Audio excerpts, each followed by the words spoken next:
Week 3 of Kino's Jump Journeys, and things are looking pretty crazy. We got a new manga this week, Ginka and Glüna, I think it is. We'll get to that later.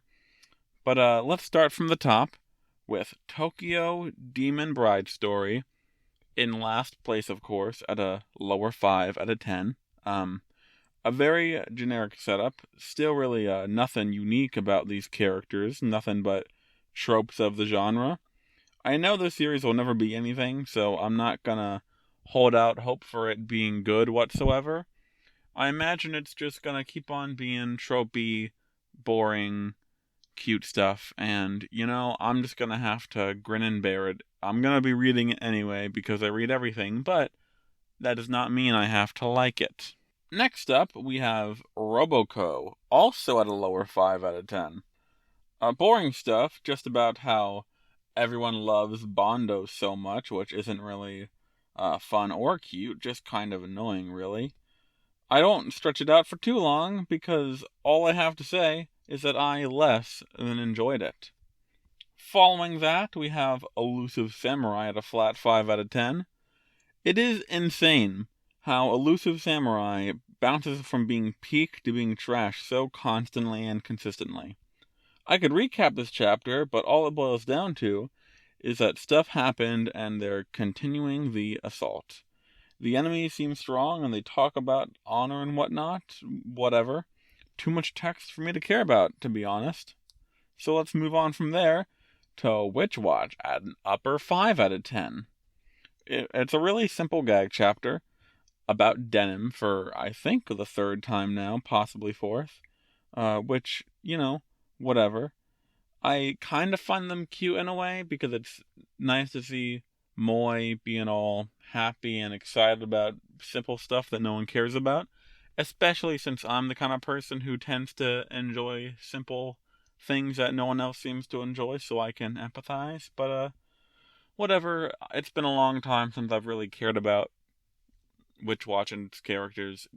I don't even remember the last time we've had anything of plot relevance happen. I think it was when we picked up Vampire Kid, which was way too long ago. Can we please have anything resembling a plot going on?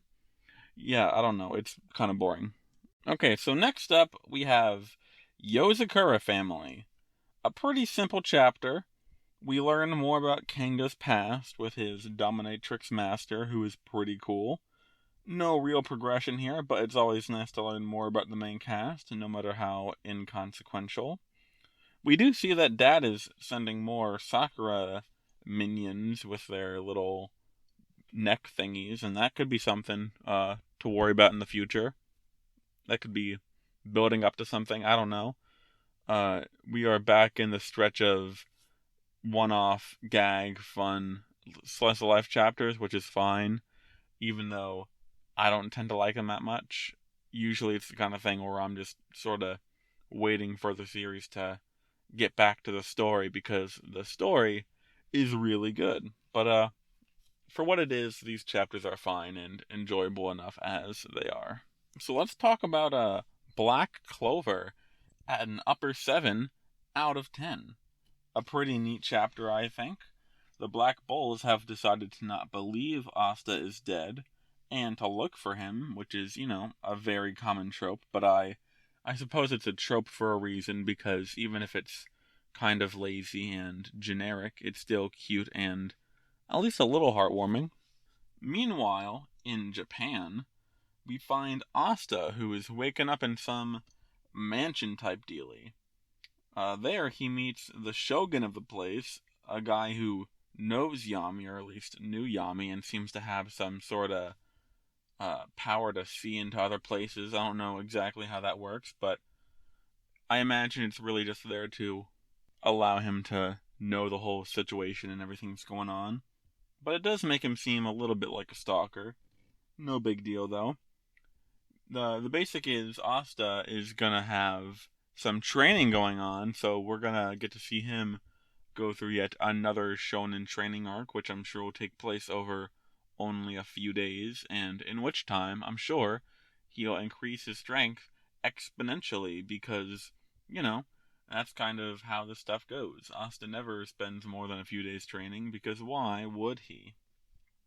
Anyway, it was a fun chapter. I'm not gonna be all that negative about it. It was cute. So, let's move on to Super Smartphone at an upper 7 out of 10. How the build-up and reveal to Boken's identity was handled really well. And it also revealed more pieces to the puzzle of how the series is shaken out. It seems every phone user has someone close to them die or go missing, and it all seems connected to Zenichiro. This is enough proof from Q to make Boken want to join his team, and they'll work together to take down Zenichiro. With only 4 users left, I think, it should be fun to see how all these pieces come together. And is everyone just going to team up against Zenichiro?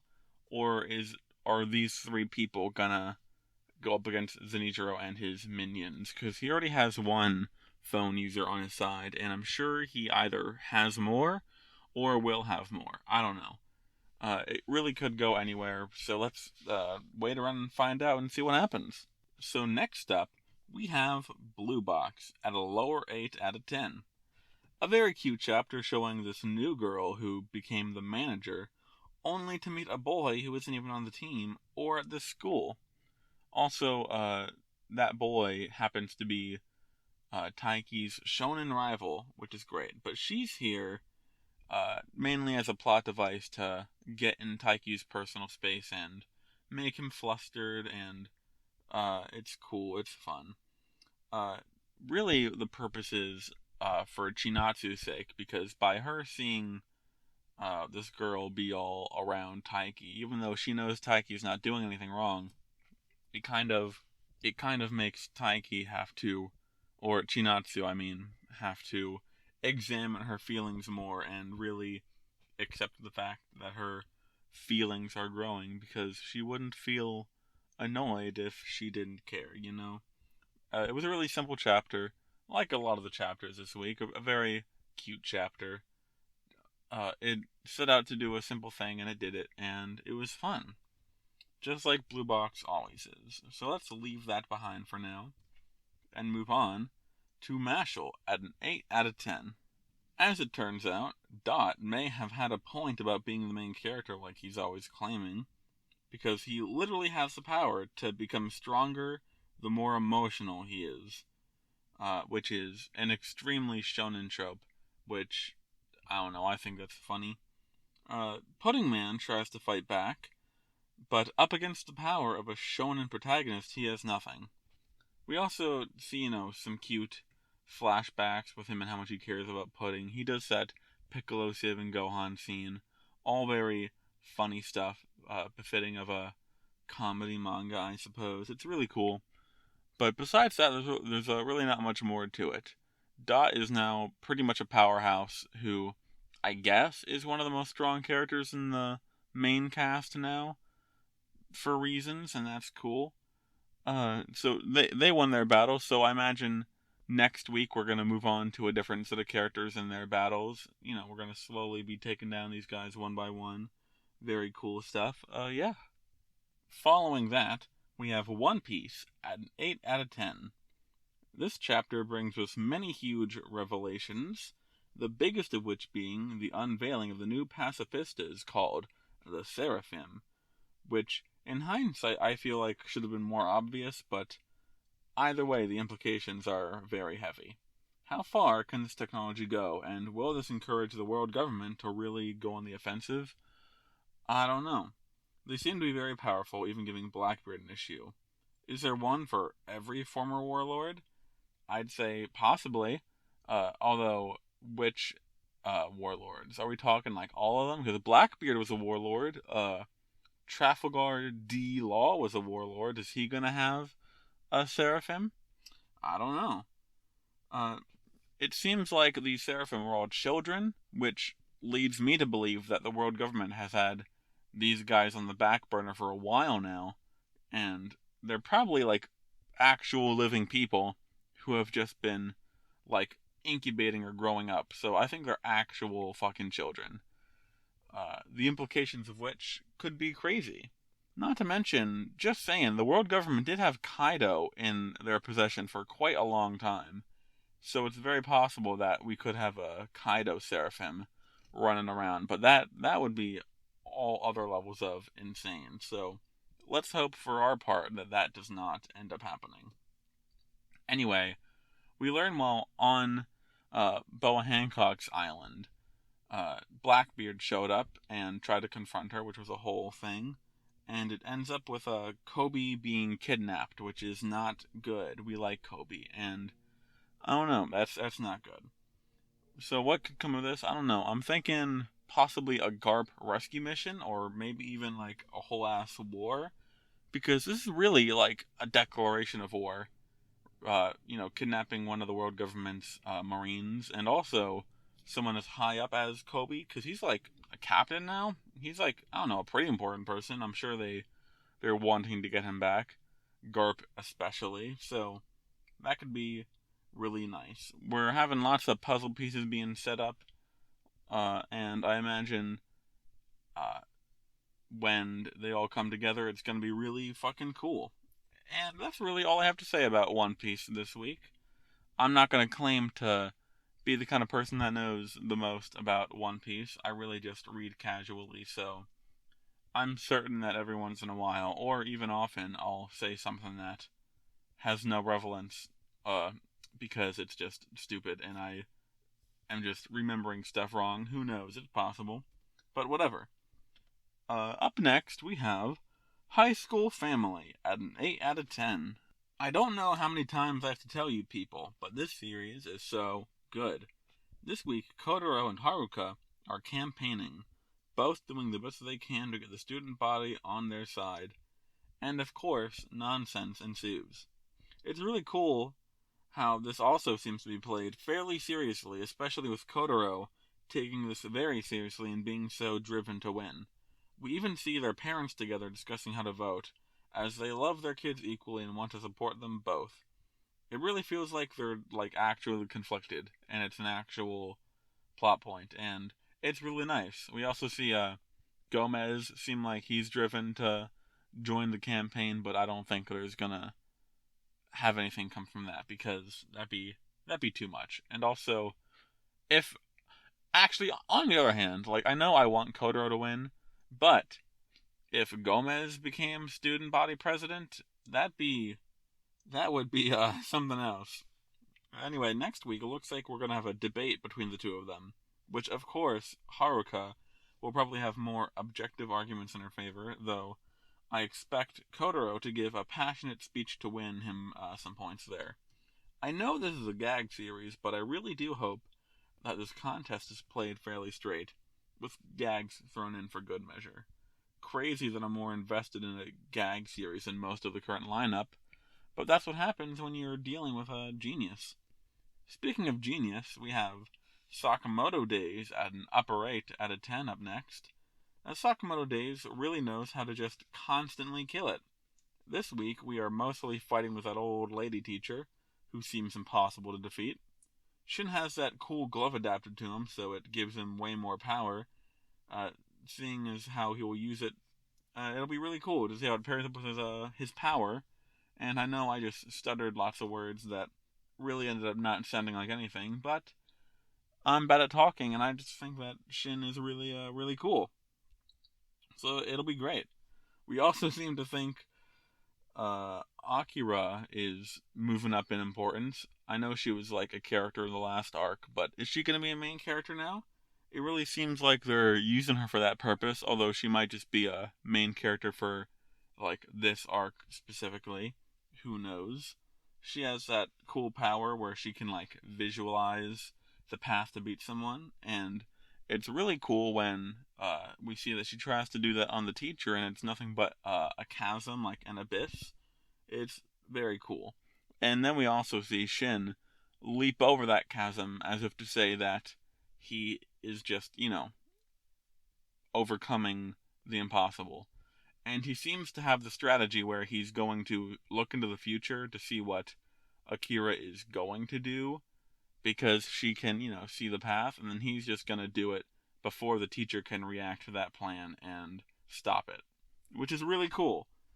I'm hype as hell to see how this will end up, although I'm sure they're not gonna win in the traditional sense. I'm sure they're gonna, like, do their best, and she'll be like, wow, good job, you managed to, like, slap me, I guess. Good job.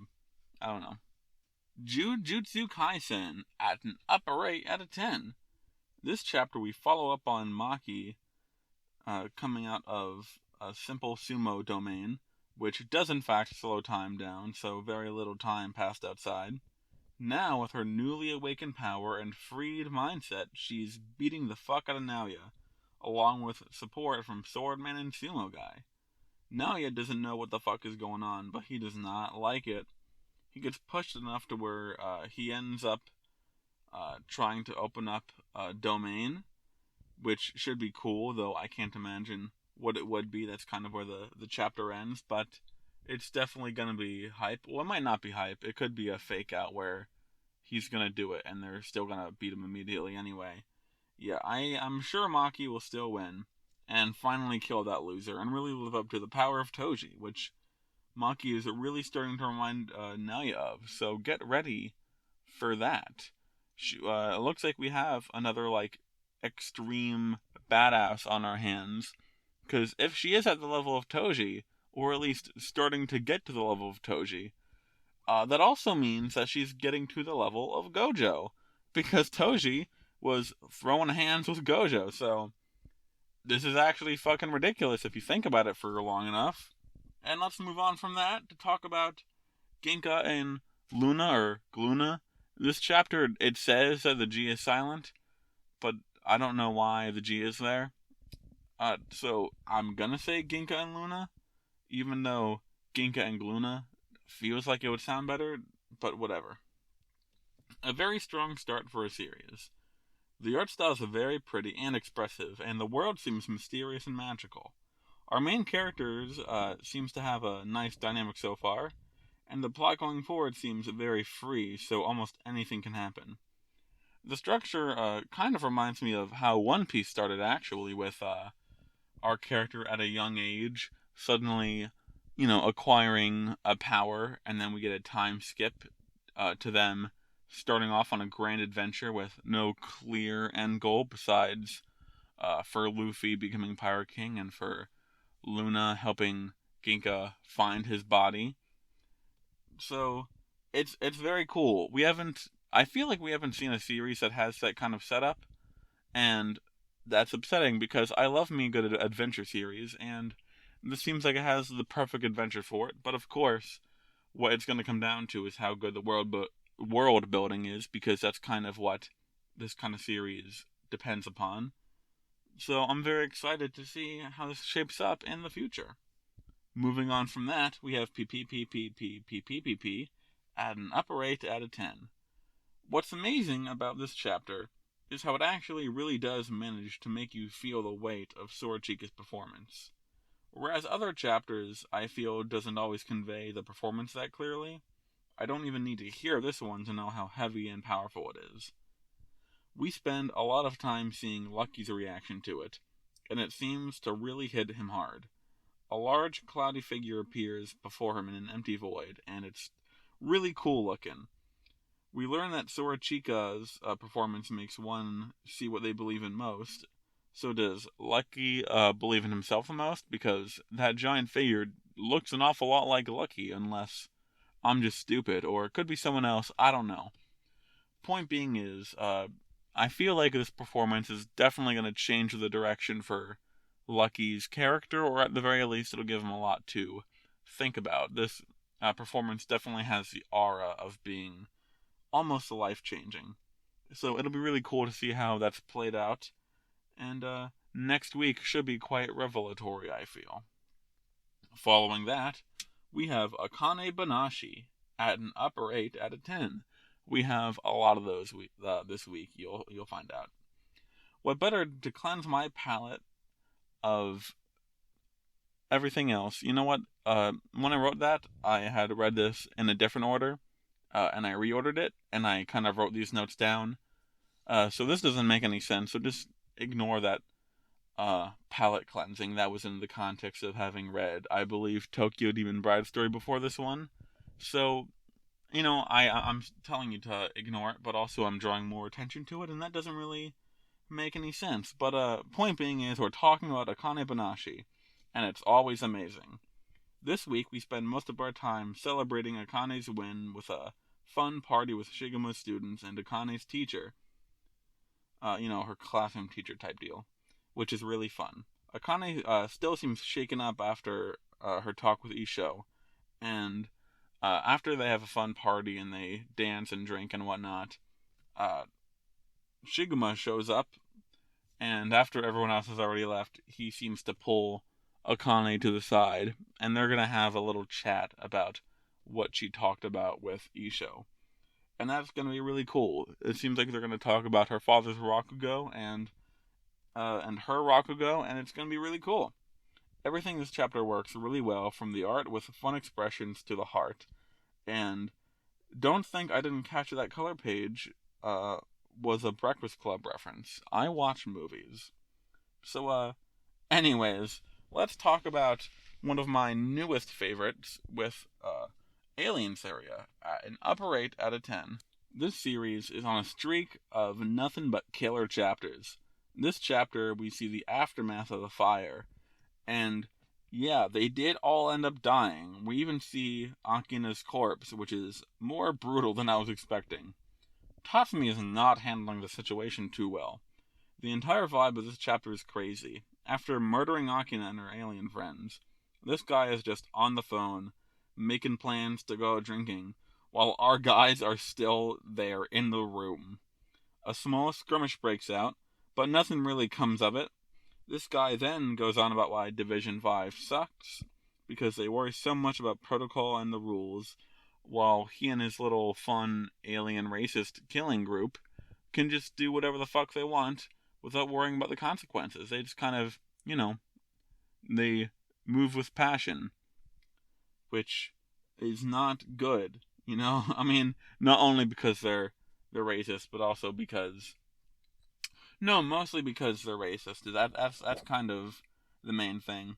It's really a cool philosophical problem, and it's cool seeing it in a shonen series. Hajime clearly does not like that things have to be the way they are, but he does still believe in doing things the right way and due process and all that fun stuff. The expressions here are amazing, and the art in general is great. It looks like these are our definitive villains going forward, and I look forward to seeing how it plays out, It's gonna be really great. So let's move on from there, even though I flubbed most of it and I'm not gonna re-record it, and talk about the best chapter this week, Undead Unluck, at a lower 9 out of 10. Absolutely wonderful chapter, and lots going on here. Before Fuko can start being sad about watching her friends die, Andy leaps in for a hug and lets her know that everything is okay, that this is their choice, and that they're going to save the world, and he would wait over 4 billion years to see her again. So lovely, their relationship is easily the highlight of the series. We also see the moon show up to Fuko, and she's like, "Hey girl, let's just chat for a little bit." And then also, the sun shows up to enact Ragnarok, and he looks fucking insane. It's crazy that, also, the sun just is God, so we just now have met God, and he's just here, about to fucking kill all of them, and they're gonna fight. Now, my question is, what exactly is the situation here, Because unless I misread that, which I very easily could have, it looks like God's just, here. And that if they're strong enough, they can just try to kill him now. Because that's kind of their goal, right? It sounds like what they're doing is just trying to survive. But if they're, going back to do this all over again, what are they going to do differently to actually be able to kill God? What's the plan? Maybe I'm just not clear on that, or maybe it wasn't explained, or maybe it was, and I'm just stupid. But either way, it's fucking crazy shit. Next week will definitely be packed, and even cooler than this chapter, so I imagine it'll likely take the first spot again, because Undead Unluck has been giving us nothing but fucking bangers for a while now, and it's killer, and I loved it. And anyway, that was every single chapter this week. All of it was fairly good. Lots of fun stuff. I know there are always a few shitters at the start there that leave me annoyed and bored, but in general and in total, it was all a net positive, I feel. So let's look forward to next week, and I'll talk to you all later. And good night.